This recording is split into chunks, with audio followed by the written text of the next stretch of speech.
Are you good at receiving feedback, and are you good at giving feedback? Now, be honest, we know it can be a sensitive spot for many of us. No one likes to be criticized, but it has its positives and negatives. So, what is feedback? Feedback is getting information about a product, service, person, or people in different situations. So, feedback is very important because it's ongoing. We've been receiving feedback all our lives since we've been children, from parents to teachers to bosses to friends, colleagues. That's the ongoing feedback that we've been receiving, telling you positive things about yourself or negative things. So there's positive feedback and also negative feedback. There's ongoing feedback and also organized feedback. So organized feedback would be something like what companies do, where they're providing feedback on a monthly, maybe a quarterly or annual basis, and they're telling you about your performance. So feedback is really an opportunity for us to do better. Feedback can be verbal or non-verbal. So some things people will not tell us, we will have to just discern based on what's happening. So if you made a pie and people are not eating it, that's also non-verbal feedback. Like was at work, if you do a presentation and people are sleeping, that's also feedback for us. So it's always a good thing so we can make the adjustments. Feedback is for the future, not for the past. The past is just a point of reference. So we shouldn't dwell there. We should just use it to say exactly what went wrong as a teachable moment and the areas that need to be fixed and to provide a solution in the end. So that is the goal. So the thing about feedback is to decide your goal. So if the goal is just to criticize the person, especially somebody important to you, or maybe it's a team effort, if the goal is to just criticize, then maybe you're not going to think about the quality of the feedback or the relationship. But if your goal is to see the person improve, to see the team improve, to see you improve, then you're going to be put more thought into it and trying to achieve a better outcome from the feedback, thinking about the relationship.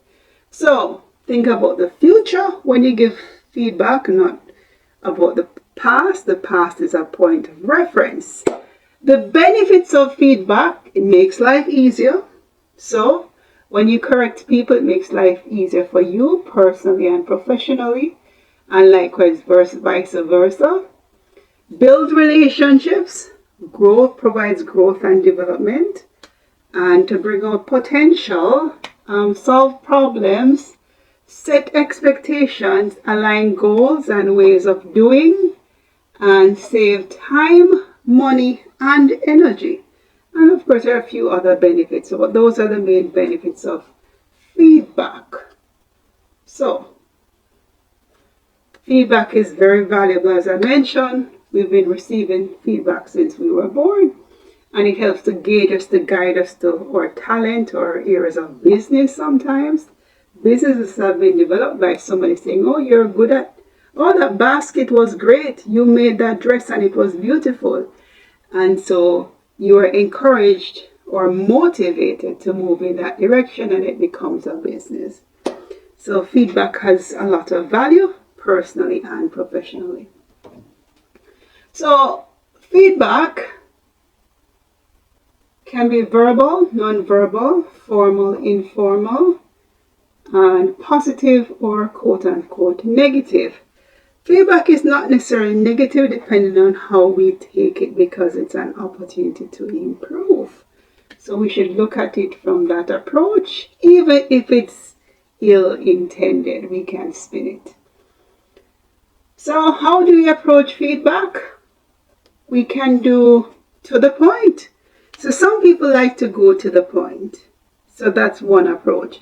And some jobs require it, and some situations require it. You can be to the point and respectful, and that's okay. And also number 2, you can do an intro and build up to the feedback. So how are you doing? Are you getting used to the team? Or are you settling into the neighborhood? Or how is school going? So, and then you provide some feedback to the person because you're building up to the situation. Or are you okay with using the electronics? And you get a sense of the person, and then you use the opportunity to provide your feedback. So one can be to the point, one can be build up to the feedback, and 3, a conversation, a discussion, fact finding, getting understanding, and finding shared solutions. So it's a shared effort between both parties or all parties. All right. I don't recommend the sandwich approach. Some people will do the sandwich approach. The sandwich approach is, as you know, the basic sandwich, bread on the outside, meat on the inside, or vegetable, and then the other bread at the end.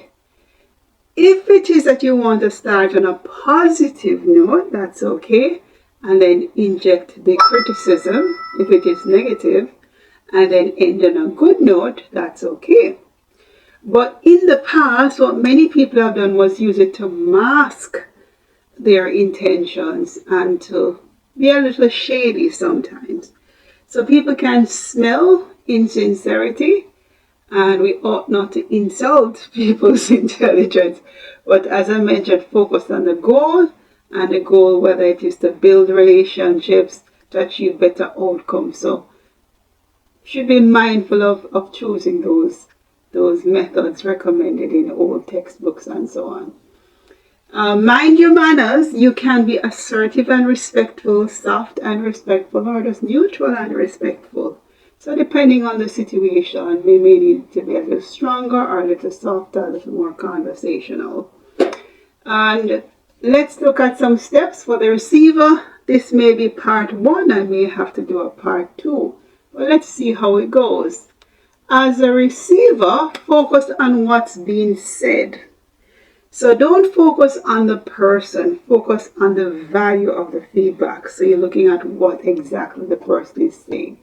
So divorce yourself from the personality. Focus on the quality of what they're saying, the facts. Is it respectful? Is it constructive? Is it warranted? All right. Listen.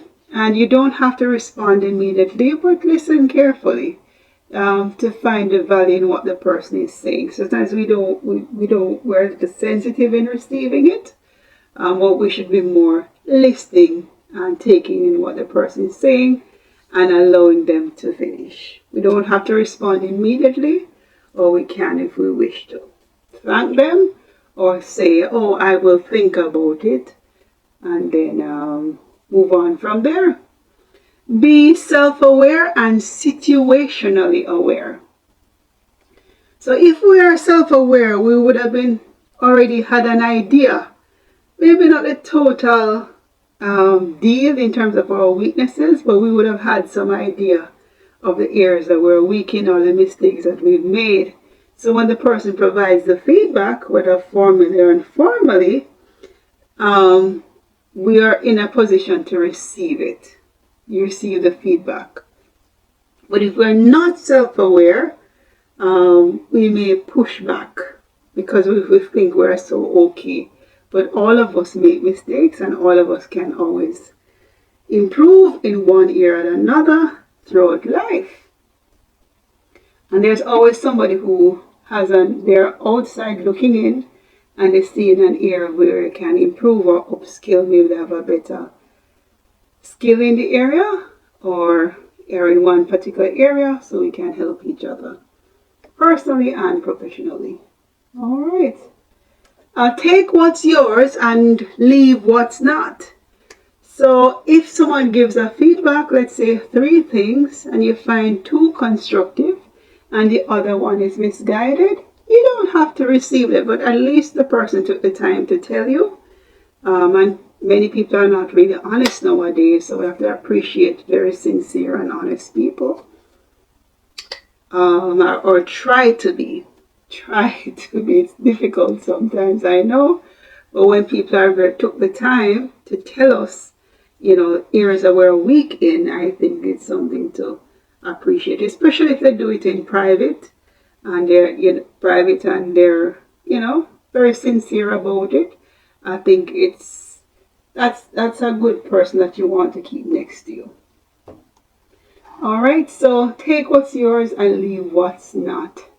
View feedback as a gift. It's an opportunity to do better.